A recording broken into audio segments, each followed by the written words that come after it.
ଏକାଦଶୀ କଣ? ଏକଦା ଭ୍ରାତା ଭୀମ ମନ ଦୁଃଖ କରି ବସିଥିଲେ। ଭ୍ରାତା ଭୀମ କାହିଁକି ମନ ଦୁଃଖ କରି ବସିଛ?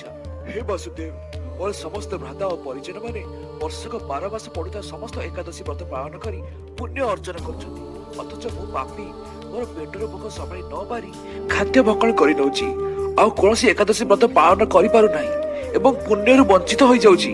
ଭ୍ରାତା ଭୀମ ଜମା ବ୍ୟସ୍ତ ହୁଅ ନାହିଁ। ଏହାର ଉପାୟ ମହର୍ଷି ବ୍ୟାସଦେବଙ୍କ ପାଖରେ ଅଛି। ତାଙ୍କୁ ଯାଇ ଭେଟ କର। ଠିକ ଅଛି ବାସୁଦେବ, ପ୍ରୟପାତ ମହର୍ଷି ବ୍ୟାସଦେବ। ଯଶସ୍ୱୀ ଭବ ଭୀମସେନ। ବାସୁଦେବ ଶ୍ରୀକୃଷ୍ଣ ତମର ସମସ୍ୟା ବିଷୟରେ ମତେ ଅବଗତ କରାଇଛନ୍ତି।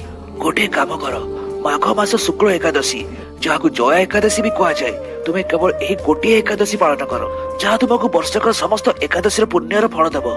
ଧନ୍ୟବାଦ ମହର୍ଷି। ଯେହେତୁ ଭ୍ରାତା ଭୀମସେନ ଏହି ଗୋଟିଏ ଏକାଦଶୀ ପାଳନ କରି ବର୍ଷକର ସମସ୍ତ ପୁଣ୍ୟ ଅର୍ଜନ କରିଥିଲେ, ତେଣୁ ଏହି ଏକାଦଶୀ ଭୈମୀ ଏକାଦଶୀ ରୂପେ ପ୍ରସିଦ୍ଧ ହୋଇଥିଲା ଏବଂ ଏହା ପାଳନ କରି ବିଷ୍ଣୁ ସହସ୍ର ନାମ ଜପିଲେ ପିତୃପୁରୁଷ ପିଶାଚ ୟୋନିରୁ ମୁକ୍ତି ପାଇଥାନ୍ତି ବୋଲି କୁହାଯାଏ।